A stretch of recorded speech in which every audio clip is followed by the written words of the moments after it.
Aligada. Go, go, Mel!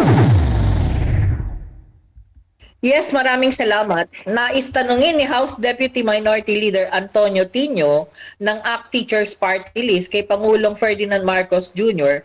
kung sino-sino ang mga nasa likod ng pinangalan ng top 15 na mga contractors na nakakuha ng mga proyekto sa pamahalaan, kabilang na ang mga flood control projects.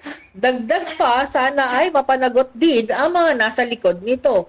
Matatandaan na bagamat pinangalanan ng Pangulo ang mga kumpanya, hindi naman niya tinukoy ang mga individual na nasa likod ng contracting firms na ito. Siyempre, ang pinakasukatan naman niyan ay meron bang makakasuhan? Mapapanagot ba? Whether siya ay isang kongresista, senador o ano pang opisyal ng pamahalaan. Yun ang tanong. Ayon naman kay House Committee on Public Accounts Chairperson Terry Ridon ng Ako Bicol Party List, iimbitahan sa pagdinig ng komite sa flood control projects ng pamahalaan sa susunod na linggo si Baguio City Mayor Benjamin Magalong na nagsasabing may ilang miyembro ng kongresista or miyembro ng Congress ang sangkot sa mga questionableng project. Iginiit ni Ridon na ang kanyang naunang anunsyo ng pagdinig sa Kamara ay gagawin ng patas at tapat. Sa hiwalay na pahayag naman, sinabi ni Navotas Representative Tobias Chanco na ang revelasyon ng Pangulo na 6,021 flood projects ng pamahalaan na nagkakahalaga ng 350 bilyong piso ay kulang sa basic project details, ay nakakaalarma at hindi katanggap-tanggap.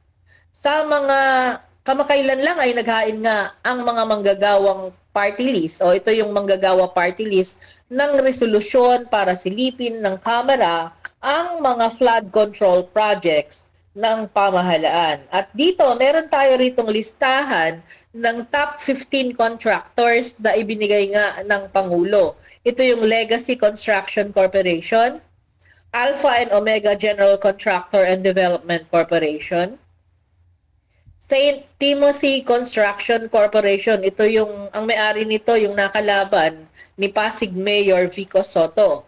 QM Builders, EGB Construction Corporation, Top Notch Catalyst Builders Inc., Centerways Construction and Development Inc., Sunwest Incorporated, Hightone Construction and Development Corporation, 888 Construction and Supply Inc., Royal Crown, Monarch Construction and Supplies Corporation, Wow Builders, MG Samidan Construction, LRTK Builders Inc., Road Edge Trading and Development Services. Yan yung mga pinangalanan na mga kumpanya, yung 12 ay 15 mga kumpanya, mga contractors na top 15 na ibinunyag ng Pangulong Ferdinand Marcos Jr. At yan ang report, ito po si Mel Aligada reporting para sa Media House Express, ang kauna-unahang internet, TV, radyo sa Pilipinas. Back to you. Balita ng Bansa.